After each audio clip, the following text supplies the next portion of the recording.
Hello, and welcome to Our Turf podcast. First, I'd like to say we are a sponsored podcast, ladies. Yay. Yes, I'd like to make a shout out to Donkey's Place and Donkey's Place 2 in Camden, New Jersey and Medford, New Jersey. First, like I said, if you've ever wanted cheesesteak, authentic cheesesteak, you're going to want to check this place out. I can't say enough about their places. So please visit Donkey's and Donkey's Place 2, Camden and Medford, New Jersey. With that being said, we're going to dive right into this, ladies. Joining me is, of course, our Seahawk gal, Dana OG, who's, got a broken foot. So she's been making the rounds on the podcast everywhere. So please, look out for her name. And one happy camper below me. She's below me. I don't know if she's below you, but she's below me. I'm over here. Is our Detroit Lions girl, Sonia Greenfield. Sonia, you must be on cloud nine. Matt Patricia is out in Detroit. He's out, and I didn't realize how bad it had gotten, I guess, with the players. It was just, man, like when former players are jumping up on the official team tweet, like, yo, glad he's gone, it must have been pretty bad. Mm-hmm. Wow. And we all know, like I said, we've talked about it before. We don't know how Adam Gase is holding on to his job. I do. Okay. All right. They really want that first pick. They want him to keep losing so they can fire him and then get the first pick. I know the New York Jet media is ready for him to be gone. And it's But, I had Adam Gase down here in Miami for a year or, covered him for a year in the media. And I feel their pain. You don't get any straight answers from Adam, and you never will, because nobody knows more football than Adam Gase. So just ask him, right? Got you. Okay, so it has been an interesting 24 hours of the NFL, okay? And when I tell you every second, every minute, every hour, things change drastically. Just like at work. Go ahead. It is amazing. The things that I got into yesterday carried over today was the Denver Broncos. So I'd like to kind of talk to you guys. I think the game should have been postponed. I have a lot of people that feel that, they got what they deserved. Apparently there was a meeting held, the quarterback meeting, where none of the quarterbacks were wearing masks, failed to follow the NFL protocol. I felt like the NFL goes, okay, well, this is your punishment. Guess what? You didn't follow protocol. Now you're going to, face the consequences. As an NFL fan, I just felt like the other side of that, I want to watch good football. I just felt, but a lot of the Broncos fans, I was very surprised. We're on there. It's like, okay, well, they broke protocol. And so many fans, Dana, agreed that, they should have lost because this is what happens when you don't follow the rules. So I read some interesting things about that today when I was doing my research for my article. It came out that the quarterbacks did have masks on in the room. What was happening is there's video. They video each room, and I think that that's pretty standard. And there was multiple times where the masks weren't being worn appropriately. And I don't know what that means. It was under the nose, under the chin, whatever. And that there were some of the quarterbacks were drinking while in there, which means they took their mask down to take a drink, put their mask back on. Now, I don't know how often it happened. I don't know if they were like, just chin covering. I don't know what it was. But it does seem that it was it's not that they just said, screw it, we're not playing by the rules. They just kind of wiggled a little, for lack of a better term. But here's my question. I think that the game should have been postponed. All of those quarterbacks have come back with negative tests now, because what they did was kind of twofold. Number one, in my opinion, it showed a bias to better teams. So the Titans broke the rules. They went and had an entire practice unmasked off-site when they were supposed to be quarantining, and their game got postponed. Their game got rescheduled.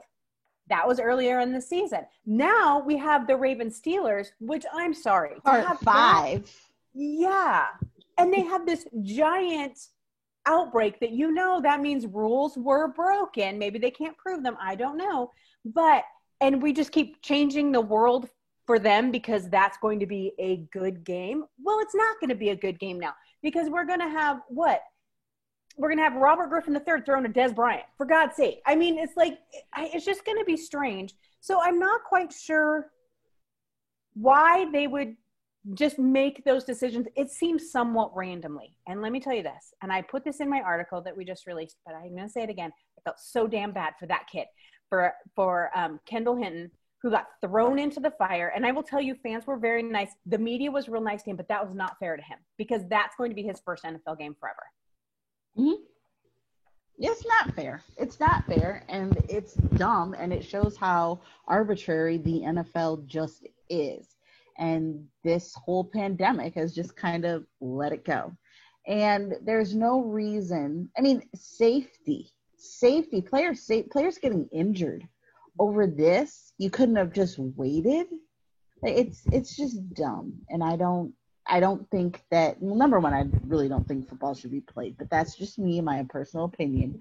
But if they are, come on, let's just be fair across the board. Let's reschedule. Let's postpone, Yeah, who cares? It's the Broncos. It's still players. It's still, the Broncos and the Saints, though. And that impacts the Saints division greatly. Big time. Because they let Taysom Hill, run all over him, which I'm sorry, that kid threw for 91 yards. Do not get me started with him, right? It should be starting.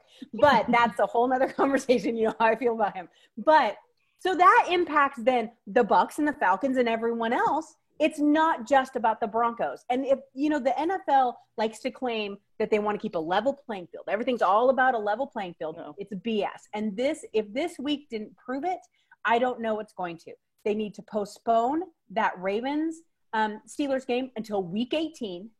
And they should have postponed the Broncos game. And every other game that comes up like this from now, instead of screwing with everybody's schedule, they need to bump to week 18. Yep, exactly. And if you remember, last year, before the draft, all the NFL experts went after the Miami Dolphins for tanking because they were scared. They're going to injure players. Players will get injured. What do you think is going to happen in the Denver game? Right. They started out in the Wildcat, for crying out loud, and just pretty much ran Philip Lindsay. And I think he ended up going out of the game injured. So you ridicule teams for player safety and advocate the player safety, but yet you throw actually, I think he was a wide receiver. I think he was a quarterback in college or high school or something. He was a backup quarterback in college. And the kid has never – it was amazing to me, and that was my argument with a lot of people. It's like, how can you judge, deem when the Miami Dolphins, he's going to get players hurt. I know they're all professional football players, but to me, like you said, they played the Saints. It's like, come on. Could they have, I just, like you said, I just got into, like I said, several debates about this today, and I kind of felt like Dana did. I think the game should have been postponed. Well, for sure. And then, like I said, and it brings up the other topic with the COVID-19. Teams now, I think we're on 4 days with no contact. Nobody's at the facilities because of the holidays of having people over. And honestly, I didn't think we would be having this conversation this late in the season. I honestly thought this was going to happen week 3, week 4. Mm-hmm. I am surprised. So does that implicate that, yes, the NFL has done things right, or is it just getting out of hand now? I mean, it kind of like, why now all of a sudden is it? Because everybody knows November and December, these are the most important times for every single team in this playoff hunt. And now we're going to go through all this because honestly, and God forbid, I'm not saying this to what happens if we're in week 15, you got a couple games that are going to propel you. What if your starting quarterback, for God's sake, say Patrick Mahomes goes down with COVID? I mean, what's going to happen then? We're going to have games all the way till February because everybody wants to see Patrick Mahomes and the Chiefs. Everybody wants to see Aaron Rodgers. They'll postpone that all day long. Yeah. Yeah. It's like they'll postpone it till March. Yep. Just like they did for Cam. Yeah. I mean, that's what I'm saying. They're going to postpone. These are the things that they should have thought about, which obviously they didn't. And if they did, they're just like, it's not going to be that bad. Well, we don't know how bad it's going to be. And we don't know what kind of long-term ramifications this is going to have. So, yeah, they didn't plan. I mean, and are we really surprised that the NFL didn't plan? No, we're not. You know, I was having this conversation with the Real Hawk Talk guys because I said, I warned this. We talked about this. Ladies, if you go back and look at our conversation at the beginning of the season, I said, it's going to take out an entire position group. And then what are you going to do? Yeah. You can't have a whole position group on your practice squad. And that's exactly what happened in Denver. But here's the thing. At the beginning of the season, I don't know if you guys will remember this, but at the beginning of the season, they put out a thing that said, we have 3 solid reserved dates for the Super Bowl in case we need to flex throughout the season. And so we have room. We can adjust and move things around. We have to add extra weeks at the end of the season. We're already having expanded playoffs. And then they're like, we're going to cancel the Pro Bowl. And so we now don't have to have that week in between. So there's plenty of wiggle room. But one of the guys brought up a good point. They probably got about halfway through the season and thought, we're doing great. We've figured this out. You know, and everyone's being good. We've only had to move 1 or 2 games of what's going on. And so they probably started making contracts or plans for that original Super Bowl date. And with that in mind now they're panicking. Now they can't move it. Now, I don't know that for sure, so please don't come at me that I know this for sure. It's just a theory. But at the same time, they had the flexibility. They still have that flexibility. They just have to suck it up and do it. But here is the real question. How much worse is this going to get? Who gets preference? What are we going to end up doing when you have your playoff teams not able to play each other because of COVID and we can't postpone that? What are you supposed to do? Move a playoff game? What if it's the AFC Championship game? Oh, we have to move it another one day. Oh, we're going to move it another day. Are you kidding me? Now, TVs have some flexibility, but you're going to lose millions. They either need to bubble the playoffs or they need to get it under control now. They just need to call Adam Silver. Let's be honest. They need to call Adam Silver. Yep. How'd you do it? How'd you make it work, Adam? Exactly. Literally, that's all you have to do. That's all you have to do. I think, too, that all three of us come from healthcare backgrounds. And I think so that might jade us just a little bit. I'm not going to lie. But at the same time, there's some logic to this. I'm with Sonia. I really don't think that this season should have been played, period. I don't think college football, and you guys can eat me alive all you want for that, but I really don't think it should have. But now we're seeing the ramifications of what has happened. The only team left in the NFL that has not had a positive test is the Seattle Seahawks. Maybe they need to call Pete and see what he did because it's working up there in the Pacific Northwest. But it's just going to get worse come Christmas. And it seems like you said, it's kind of area specific on the teams that are struggling. The one thing on that is, you know, like one coach I think would have a problem with postponing things would be Belichick. I mean, Belichick had to go without his quarterback for a game. So once again, how can you justify, you know, delaying a game for one team because of ratings when, you know, you lost Cam Newton for a game because he had it.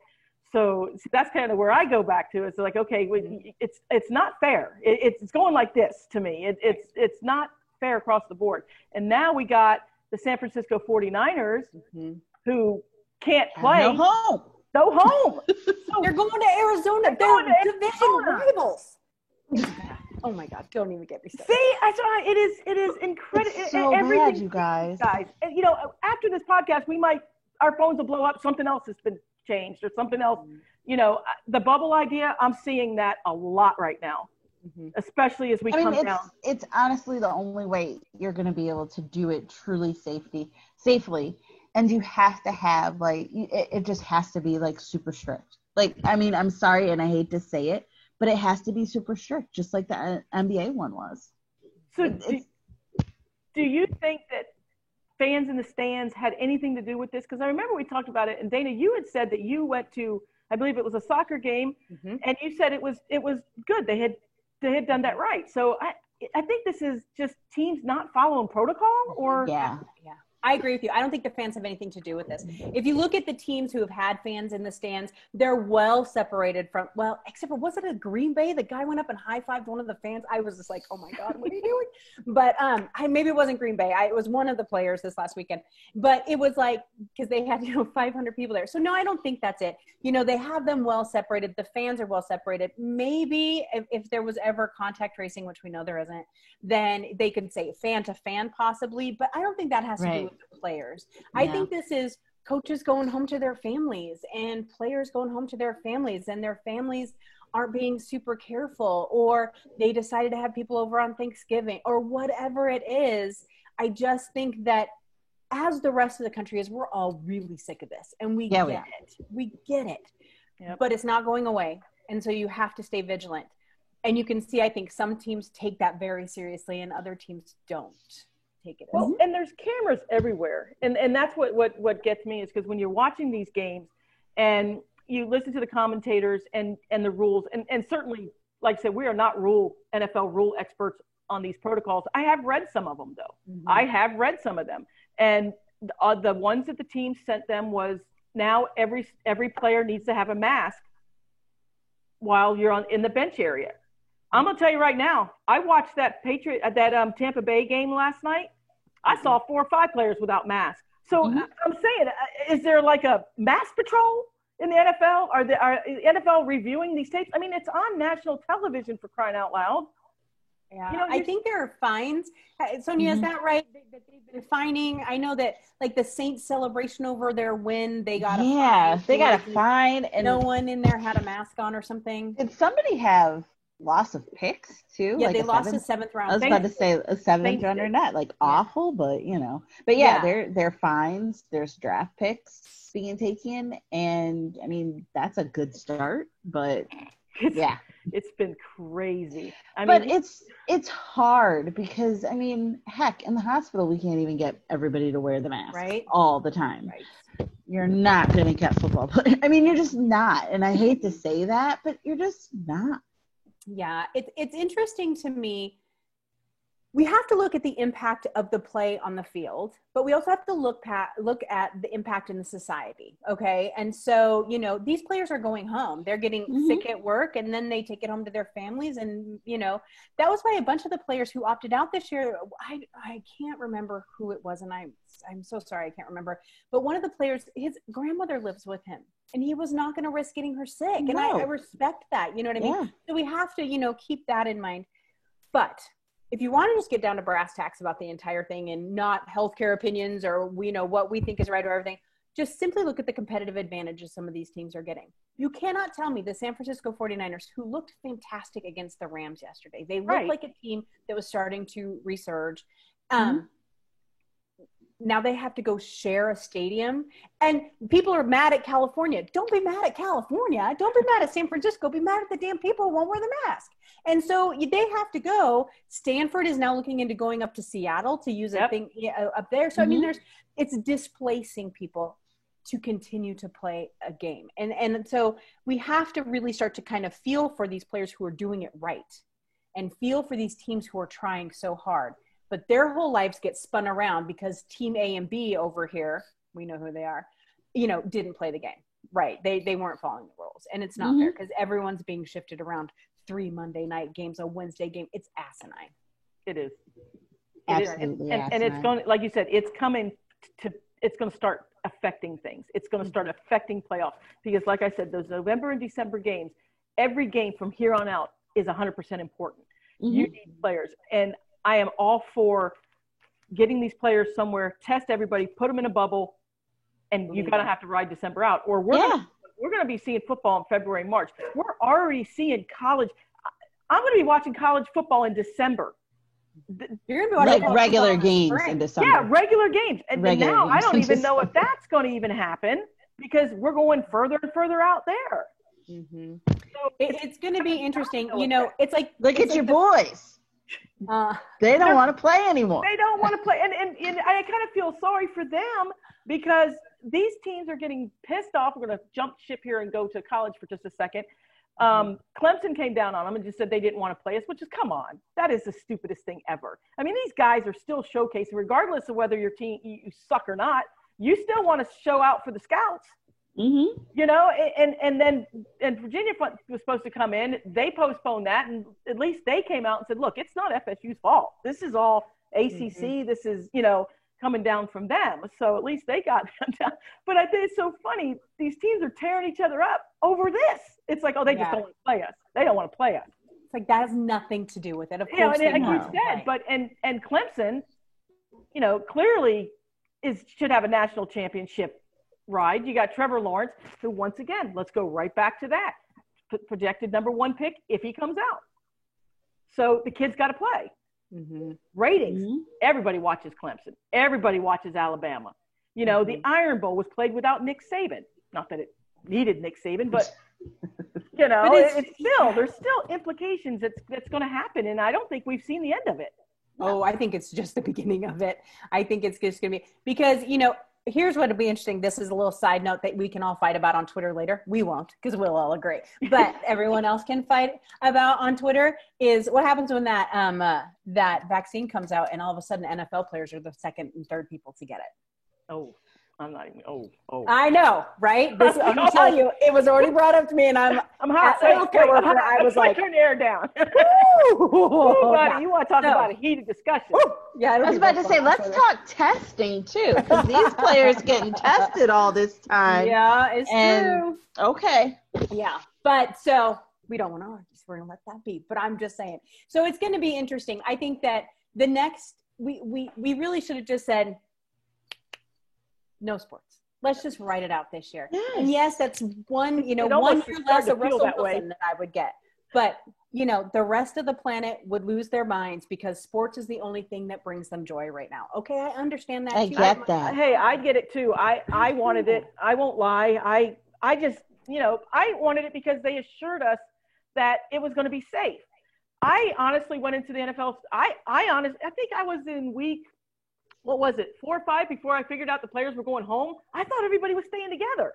I thought, you know what I mean? I thought it was all going to be a controlled environment and they were going to be, you know what I mean? And then when they traveled, they only, I guess I was wrong. And I kind of wonder if that should have happened.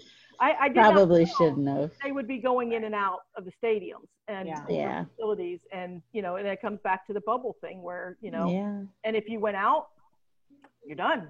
You're done for a week. You know, so I mean, so let me ask you guys this question because I would love your opinion on it. So what do you think teams should do? Should they take a quarterback and quarantine them? Should they take one, you know, key player, not saying they're marquee player, but just someone who's decent and actually knows how to play the position and bubble them away, you know, in case your entire wide receiving group goes down?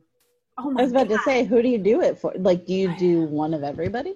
I would, but that's you do your fourth. I mean, that at the beginning of the year. Special teams, offensive line, defensive line, safeties, free safety. You need a kicker? You need kickers now. Come on, kickers. No, but I mean, but then it gets into how many. I mean, because I know, I agree. You know, you can't have an entire team off the side. I mean, you can theoretically. But it's just, I don't know. It just brings up a lot of logistical issues that I'm not sure we were really thinking were going to happen. And like you said, Dana, I think they got comfortable. Mm-hmm. And then this is what happens. You know, you go home, you're exposed to your kids who are, you know, some are still in school and going to school and picking it up there. And, you know. Good point. Yeah. You know? I would go back to what I said originally. I would probably at this point isolate the team. Yeah. Gotta. I would isolate the teams. I'd get like a team hotel, you know, hire a cook. I mean, this is especially these times because these are the times that, you know, we're going down to November, December. I mean, playoff implications are going to be in line. Home field advantage, well, not California, but you know what I'm saying is I would. That's kind of how I would do it right now, which I kind of thought it was. Like I just told you, I would just, you know, everybody in one place all together test because if you're negative, everybody's negative. Everybody's negative. If there's no outside contact, then you're good. You know, you minimize the risk of an exposure. Exactly. All right, so let's talk about fun things for the last few minutes. Okay, got you. So, of all the insane games that were this weekend, I have to tell you, I was most impressed with the Atlanta Falcons absolutely murdering the Raiders. Where did that come from? I will tell you, I was sitting there and I just kept going back to that game like, what is happening right now?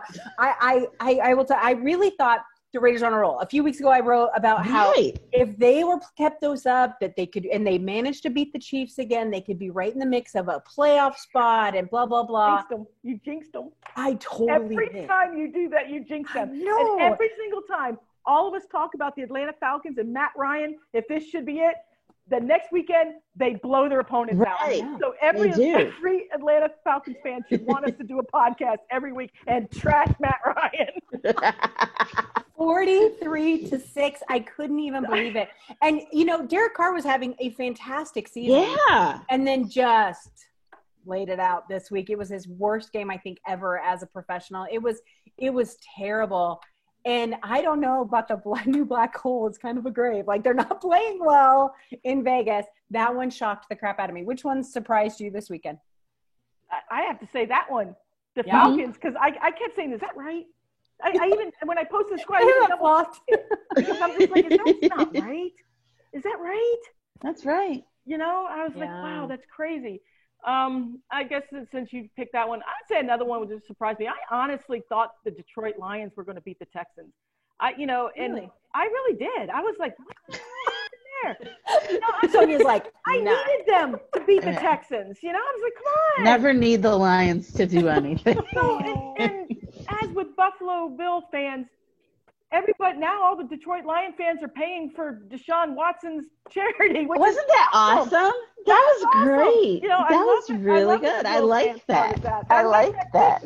But it just went to shock me because I was just like, wow. And then, like I said, I was not shocked that Patricia went after the game. I was not shocked. No, not at all. The Jaguars surprised me firing their GM, because how do you fire GM without firing a coach? Come on. Yeah. Just consistency through the end of the season. Probably, that's crazy. Sonia, what about you? Biggest surprise this weekend, I think, was Miami beating the Jets. No. That didn't surprise anybody. Not at all. Not at all.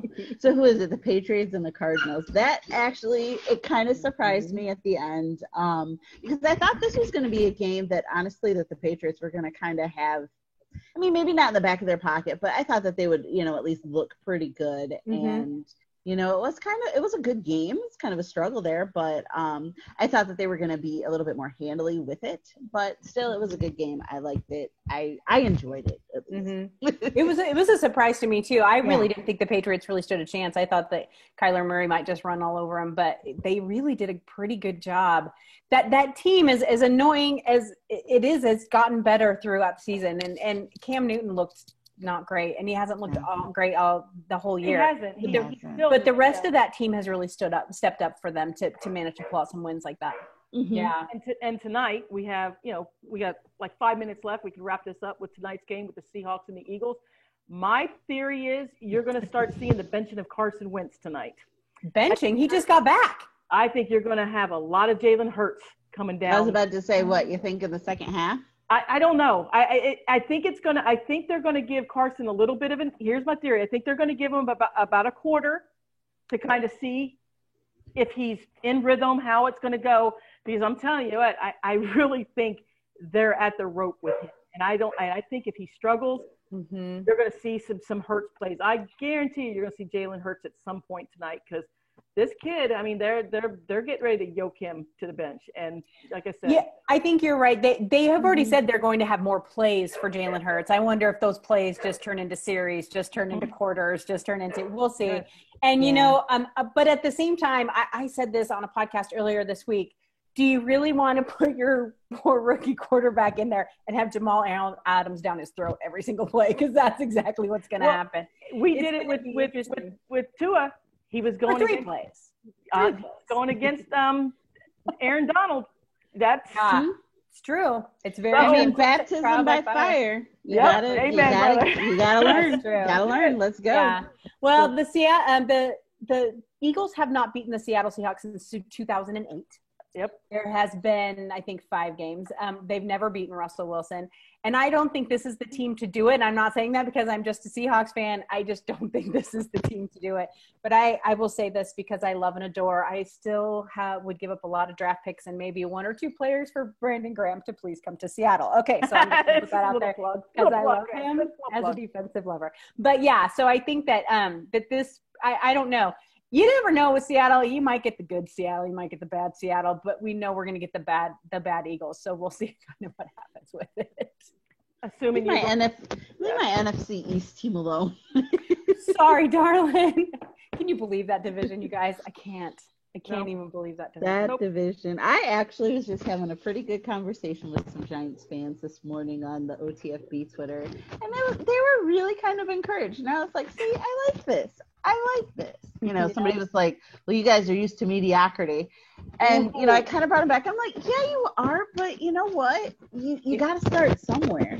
Improvement is improvement. I mean, that's, you got to get there somehow. Exactly. And, we all can't go from worst to first. You can't. Well, somebody's got to win the division. Right. And after I don't know, that's going to be the Cowboys. I don't know. I don't think it's going to be the Cowboys. I don't think it's going to be any of the if Detroit was in that division, Sonia, you'd still have your coach because you'd be in first place. I don't think he'd have players. That's fair. All right, well, we are going to wrap this up. I want to thank Dania and Sonia, and I want to thank you guys. And don't forget, donkeys too. Yes. Go get a cheesesteak. Jersey. Before you move, go get a damn cheesesteak. I'm going to go get a damn cheesesteak from Donkeys because I love me some cheesesteak. So there you go. All right, well, thank you guys for joining us. Please also subscribe to our YouTube channel. We'll have this up in a couple hours. Hit that like, hit that subscribe. Let us know you enjoy what we're doing, and we will see you guys next week. Peace. All right. Bye, guys.